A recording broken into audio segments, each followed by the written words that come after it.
Another one of our Midwest Tour Rookie of the Year contenders from Columbus. Here comes Bryce Miller. Welcome back, everybody, to the Underbird Lap. I'm your host, Bryce Miller. The show is all about honoring the legacy of Alan Kulwicki, one of NASCAR's most driven and determined champions. By taking the people who raced with him, learned from him, and carry the same spirit forward today, leads me into today's guest, Mark Martin. He is a true legend of the sport, a man who set the standard for professionalism, consistency in NASCAR. He's a 40-time Cup Series winner, an IROC champion, a NASCAR Hall of Famer, and one of the most respected drivers to ever strap in a stock car. Mark, thank you so much for being on my show today. It's my pleasure, Bryce. I look forward to having a great conversation. Me as well. So, obviously, you're kind of all over the board across the country right now with your RV. Where are you at today, and what's going on in your world? I'm at home in Arkansas right now. Our daughter's coming this weekend to visit, and then next week I'm going to jump in the RV and go to Kenny Wallace's and show up on Kenny's coffee with Kenny on his couch one morning. So we're going to do that. We've been all over the place. We spend a good bit of time at home, but we get out and about a lot too. So go to some races. I prefer going. I don't go to NASCAR races. I'd rather watch them on TV, but I like to go to dirt late models and super late model pavement races mostly. For sure. Yeah, we love having you in Wisconsin as much as we can. I got to shake your hand before I started the Joe Shear 200, and it's such an honor to have you back. And as you look back, what were like some of your fond memories back, when you and Alan were racing back in the ASA and going to all these different short tracks throughout the Midwest? What was that like back then? I just have so many stories. One of my I remember with a warm heart was after I went NASCAR racing. First I was racing with Alan up in Wisconsin in 79, 80, and 81. Well, in 82, I went NASCAR racing. And of course, that's where Alan wanted to be. And so, I talked to Alan on the phone. He called me up. Hey, I want to come down to the Charlotte, 600. I said, well, come on down. You can stay at my house. You can stay with me. And so he came to my house. He stayed the morning. We headed off to the racetrack for practice and qualifying morning. He was going to follow me to the track. And Alan picked up the newspaper when he got in, that was in my driveway when he got in his car. And so we get to a traffic light, and you got to go through the boonies to go from my house to the racetrack. And we stop at this traffic light and we'll sit there forever. It turns green. I go across, I look back, and Alan's sitting in the middle of the road, stop reading the paper, and the light changes, and I have to pull over and wait for Alan to get through. That is the explanation of Alan's and my personality. Alan was a thinker, and I was like, I don't know if I was, Tasmanian devil. And Alan was so smart and so methodical. He even talked slow, but very methodical. And so, Alan and I were just really different in personality types. And, Alan was educated and I was educated with greasy hands. And so we were quite different in that respect as well. But obviously, Alan used his education and mechanical experience to combine to make, an incredible force to reckon with. Most engineering guys at that time couldn't apply the things that they'd learned in school to the race cars. And so Alan was an anomaly in that respect because he had engineering education, He was inquisitive. He asked a million questions. Now you know, he didn't. I didn't ask him a whole lot of questions. And when I did, I wasn't. But man, he'd ask me a million questions, every question you could think of. And that was Alan. He was always talking to Trickle. He was talking to me, whatever. Uh, he was. Alan was really a piece of work. I've got quite a few stories in my book that's coming out next summer about Alan and I. But we, I had better race cars than Alan did early on, like in late 70s, early 80s. Uh, but I went NASCAR racing in 82 when Alan was just really starting to get his feet under him. And then I failed and collapsed and had to come back to Wisconsin in 1984. And by that time, Alan was really he had good equipment. He had figured it all out. And he and I we were fierce competitors, 85 and 86 both. We were, racing for the ASA championship and then racing all the Wisconsin races. But we went on when he came to NASCAR, like in 1989, 90. Oh, we had epic qualifying battles because Alan was an extremely good qualifier. And that was my strong suit as well. I thrived on one lap, not two, one. I didn't ever like to run the second lap of qualifying when they gave you two laps because I didn't think I'd make it. I was lucky to make it one time, and he and I had epic pole battles in NASCAR, and of course in ASA as well. But I remember a lot of them in NASCAR where both of us would break the track record and be on the front row, and stuff. So And his team always jokes about it. Paul Andrews and Danny Cameron, they said Alan was always the happiest, only if he was on the pole and the team was going out to dinner on Friday night after they got the pole. Other than that, it was all serious. But if he had the pole, it was going to be a good time and everyone was going to enjoy it. I got another funny story. I know you want to talk a lot about Alan, but he got really fast I think it was 86. It was either 85 or 86. But I think it was 86. It was one of those 2 years. He is really at his peak with his late model, um, and was beating us regularly, super fast. And we couldn't. Anytime somebody's super fast, you think they're doing something, For right? sure. And so his crew guys and he probably told them to do this. They would jack the car up and go under it and leave the wheel on it so you couldn't see what they were doing. And they'd go up underneath there and they'd take some tools, they'd clank and clank, make noise out of there. They wasn't doing nothing but, taunting us. But yeah, they drove us crazy like that. So I really remember that because I was just thinking, what in the hell are they doing? And I know they're just playing jacking with us, but they got to be doing something because they're faster than we are. And everybody in the pit area was definitely all eyes on them. So, Yeah. like looking back, obviously Alan grew up in Wisconsin and that's where he cut his teeth. But do you think Wisconsin's what made him so good, or do you think he could have grew up in the South or in the West and got to where he was and to be a 1992 champion, or was it Wisconsin that really cut his teeth in and got so good?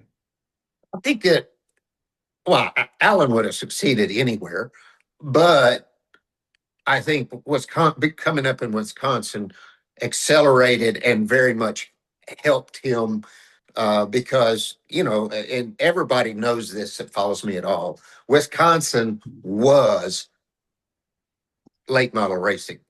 That was the, peak. And the reason I went up there as a kid is because you could race, 4 times a month at home, or you could race 6 times a week in Wisconsin. I'd get a month's worth of racing in a week.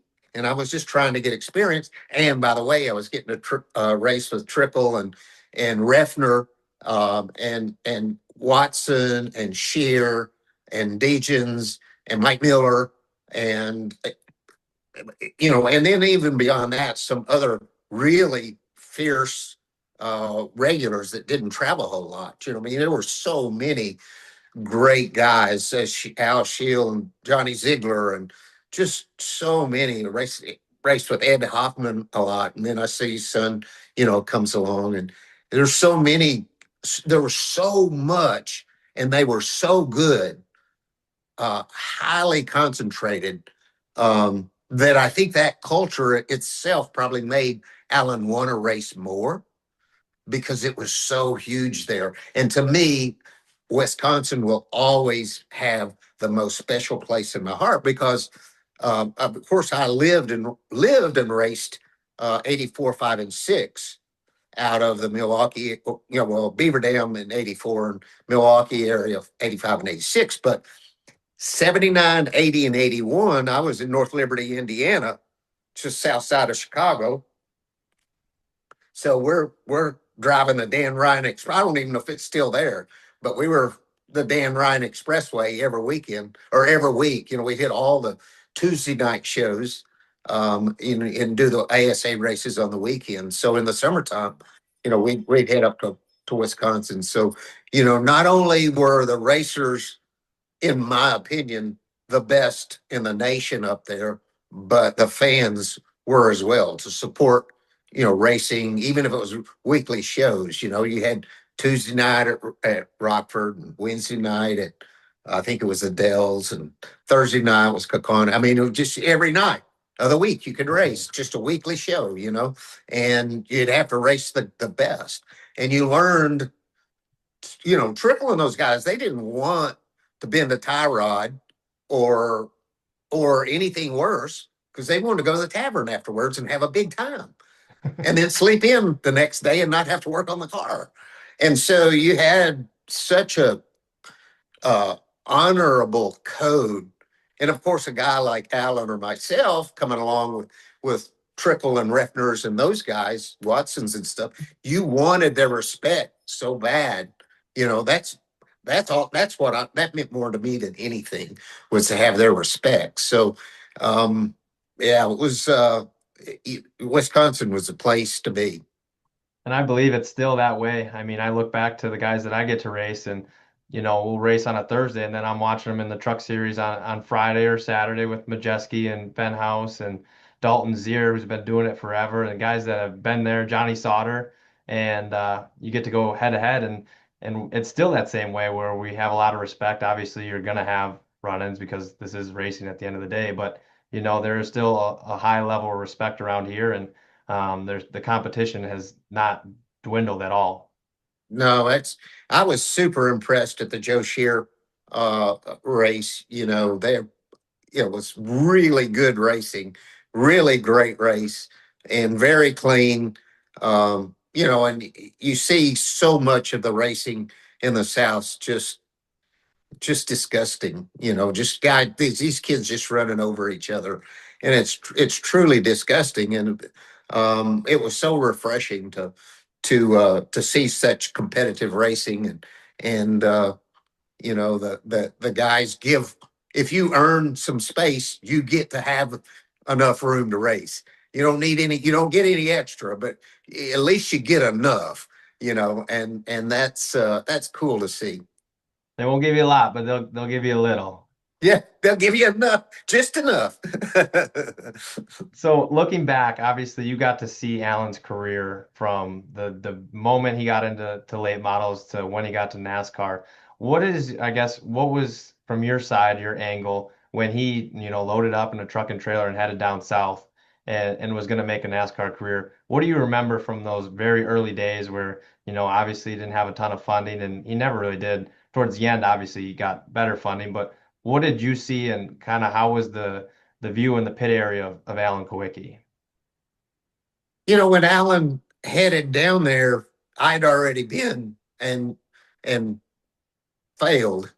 I had a full rookie season, and ran way out of money, and had to come back to Wisconsin and start all over again. start a career over again because I had to have an auction at the end of '82 and sell everything I owned, including my toolbox, to pay off all my bills. So I knew how tough it was. And, my view of it was, you know, I didn't see him having any better shot at succeeding than I had had. The only difference was I did have some sponsorship, but they never paid. So what little bit of sponsorship that Alan had, at least they did pay. But it wasn't easy. I mean, it was a shoestring budget for Alan. And I don't know. I didn't look at it deep enough to wonder if he would ever be NASCAR champion or not. To wade in directly into Cup racing was a tall order. I went down to Benny Parsons' place in Ellerby, North Carolina, or South Carolina, when he in 1978, after I won my first ASA.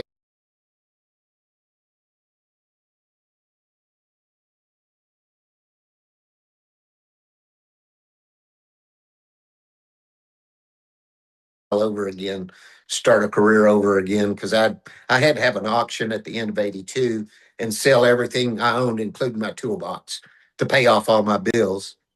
So I knew how tough it was, and my view of it was, you know, I didn't see him having any better shot at succeeding than I had had. The only difference was I did have some sponsorship, but they never paid. So what little bit of sponsorship that Alan had, at least they did pay. But it wasn't easy. I mean, it was a shoestring budget for Alan. And I don't know. I didn't look at it deep enough to wonder if he would ever be NASCAR champion or not.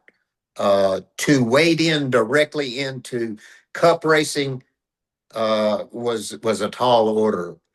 I went down to Benny Parsons' place in Ellerby, North Carolina, or South Carolina, when he in 1978, after I won my first ASA championship, because I wanted to race NASCAR.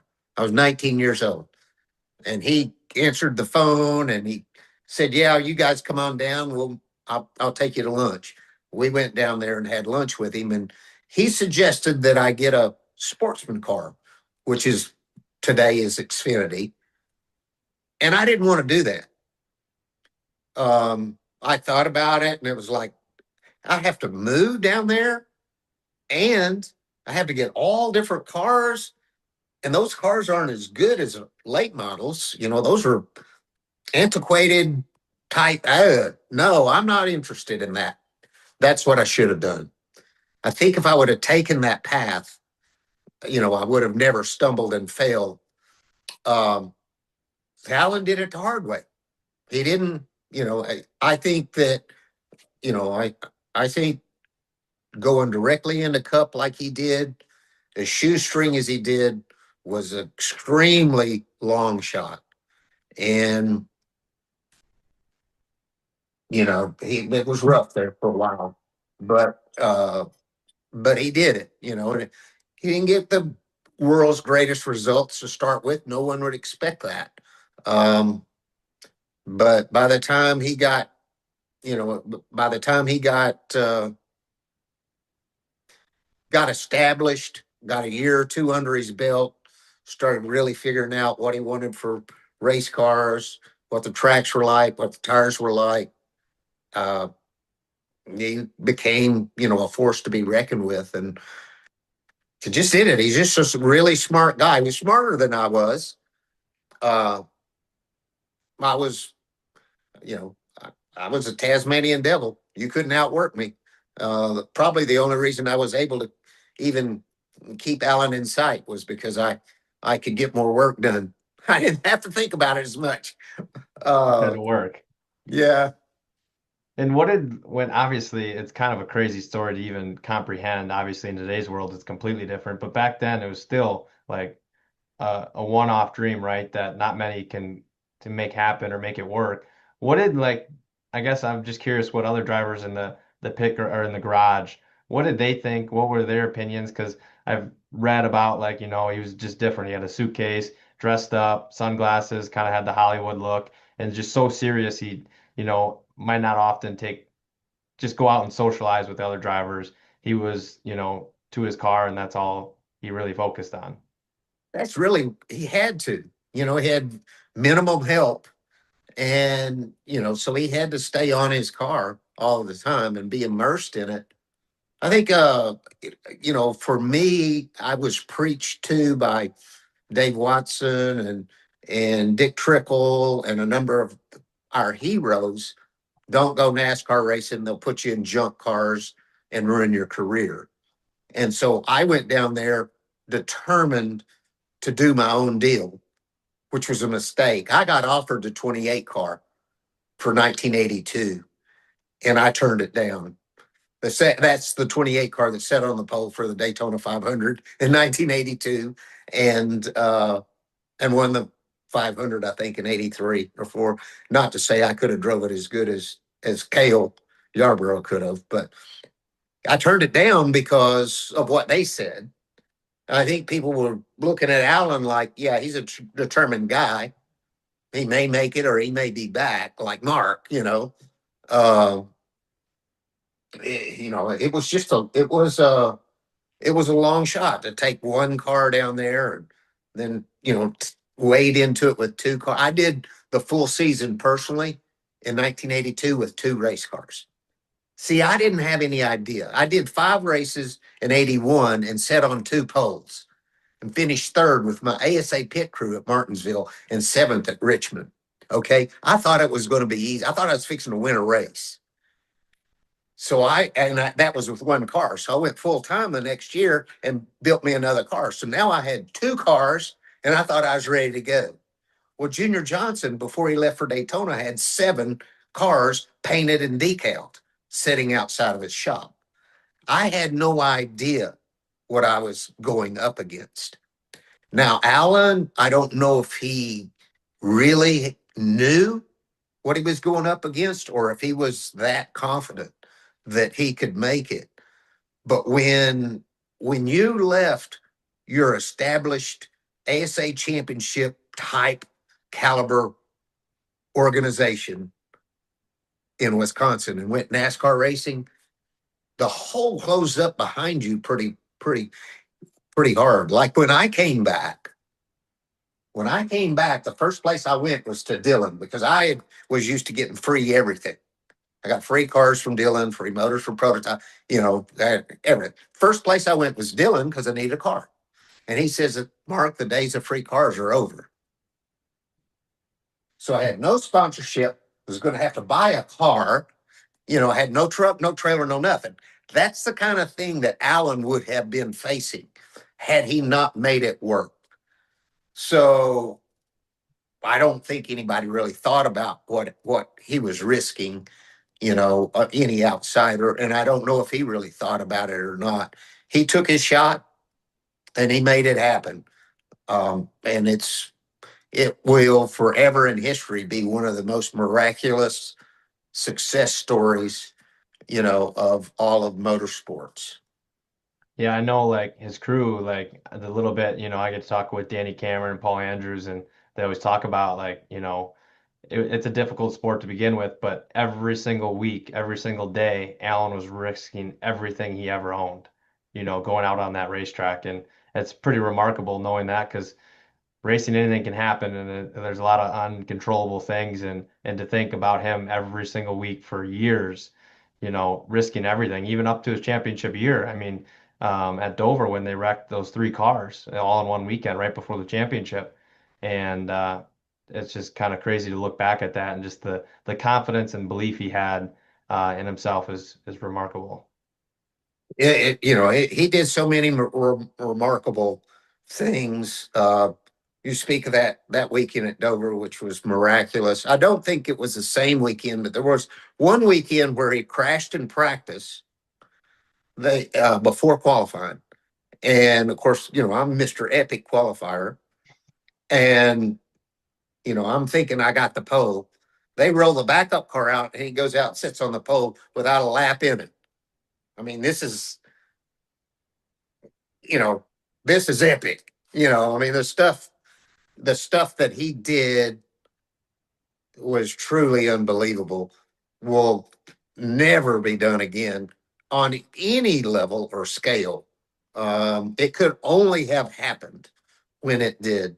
Um, you know, when you could build your own car, you could take it to the racetrack, and there was no alliances. No one to. I mean, Darrell Waltrip would tell you what springs he had, but I mean, it was just so hard to get any kind of. You just had to learn it all and build it all on your own. And so, yeah, Alan, he was risking it all uh, every day. It's hard to even think about, you mentioned how different the times have changed, but take me back to your memory when they're at Atlanta, they have a chance to win the championship. They're still a long shot. But what was that day like? What was the sport like? Because obviously that was the day Richard Petty retired and Alan wins the championship or goes on to win it. What was your memory on that day? Well, I remember the hubbub. If I recall correctly, I went out of the race, or if not, I was down, you know, uh, you know, like a cylinder or something, because I remember, the drama of the last part of the race, and he and Bill were fairly equal on the racetrack, and I remember it coming down to there again, he gets the credit for it. I don't know if Paul helped with that or if Paul was a what, but had it figured out. But I mean, it came down to leading one more lap to seal the deal, and you know, so they stayed out and led, you know, the lap that would make them lock up the most laps led bonus. And yeah, I just remember, going into the race, it wasn't. I think people thought Davey was probably going to win the championship, but Davey got in an accident early, and I think we were far enough out of contention that we didn't think we were in it, and then I think we had some problems. So, um, and just history, people will not remember that one enough. That was such an epic race.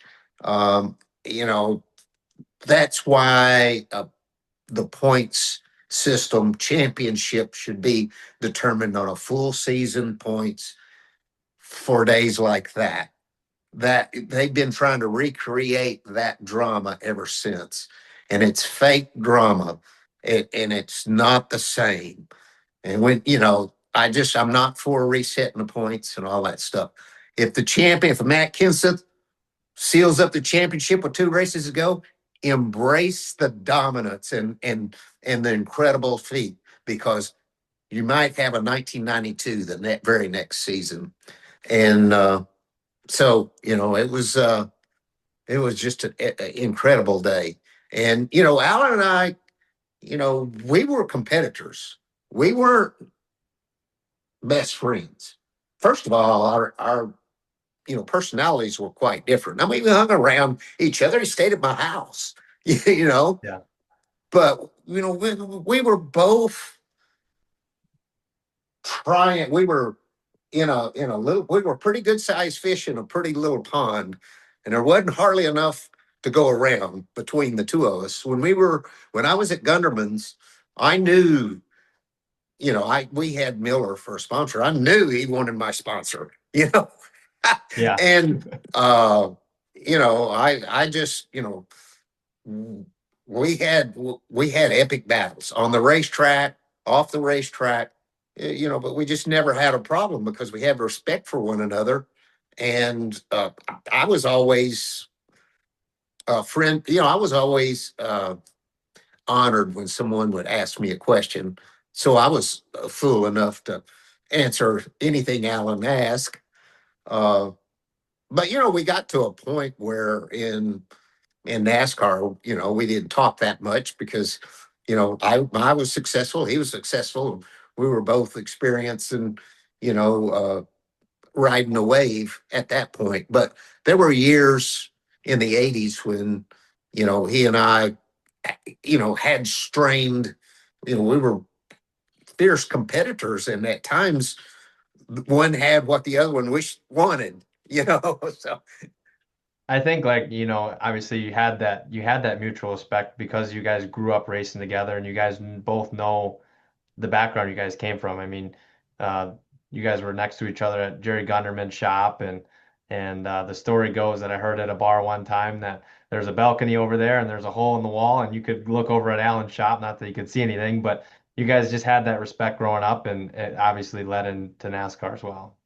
yeah, one day I was going up to the mezzanine to put some parts upstairs, and I noticed, when I was coming back down, look, you went right at the wall and see, a hole about that size. And it's like, you know, I looked down in there. I wanted to see what was going on. Of course, they weren't there at the time, but I could see the car sitting on jack stands, and yeah, of course, the curiosity. There was no way I was going to walk past that and not look down in there. We're racers, Yeah, right? it was pretty crazy. Yeah, he was in the building for 2 years. Right, just a wall between. It was one building, with a wall between the two of us, and but we didn't. During that time, we never went over to his shop, and he never came over to ours. We were pretty. We were both racing for an ASA championship, and out of the same building with a divider. So we kept our distance at that time. I bet. So, there's no sharing tools back and forth, or you can borrow this spring, or No, no. now taking way back, obviously Alan's death was just a tragic passing, and it's hard to make of what could have been after that, because he just finally made it. What like do you see like the sport and remember that day? Like, were there? I mean, obviously it went on for a while, and Kyle Petty always had the Mighty Mouse and all that. What was where were you at in that point of your career? Well, I mean, that day, I was uh, I was in a good place, and I had a good ride and a good sponsor and a good team. I was working with really great people, but we flew in airplanes. All of us flew in private airplanes all the time, and it was a very. I think it was. It was. I don't think if we had cell phones, I don't know. I don't think we had cell phones. I think I found out about it, Friday morning, and because it happened Thursday night, Thursday evening, and it was just a dark day. I mean, it was dreary, cool, dreary, almost cold. The clouds. It was wet. The ground was wet. I just remember it just was. It was a really, really sad day, a real downer. Um, and we went inside. It's just hard to grasp, what had happened, the tragedy. And then the caller, you know, making a lap, Yeah. leaving. I mean, yeah, it was a dark day. It was a hard day for everyone in the sport. For sure. Yeah, and I think that's obviously that was 30 years ago or a long time ago, right? And it's cool that, we're here talking today and still carrying on that legacy and that incredible career. And the Kulwicki Driver Development Program does such a great job, and it's such a great opportunity for us young racers that, obviously we didn't get to grow up watching an Allen race, but to hear the stories and to inspire us to be like Allen is pretty remarkable in my opinion. It's a great program. I'm big supporter of it. I've always loved, the young uh, up and comers. Anyway, so I love this, program. It gives it's helped so many racers and taught them to be better people and better racers, um, better competitors, and it's a great program. I've been to a couple of the banquets, and um, yeah, I really commend everyone, Tom Roberts, and everyone that has put so much into the program to keep Alan's memory alive.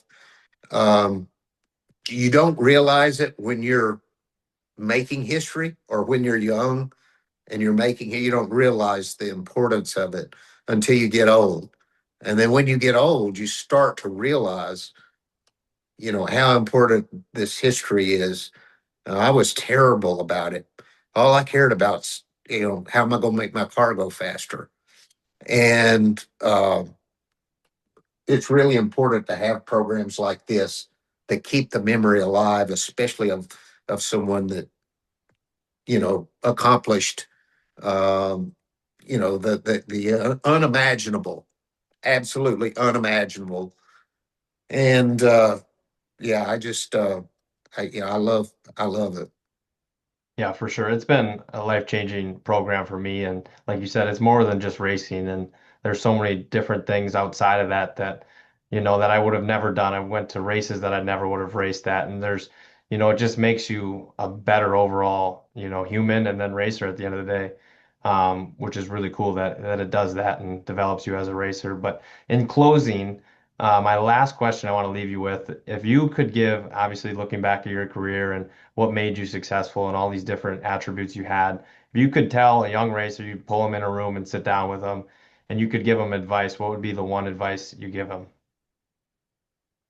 Try to know more about the track than anyone there. Strive to know more about the tires than anyone there. Strive to know more about the car than anyone there at the racetrack.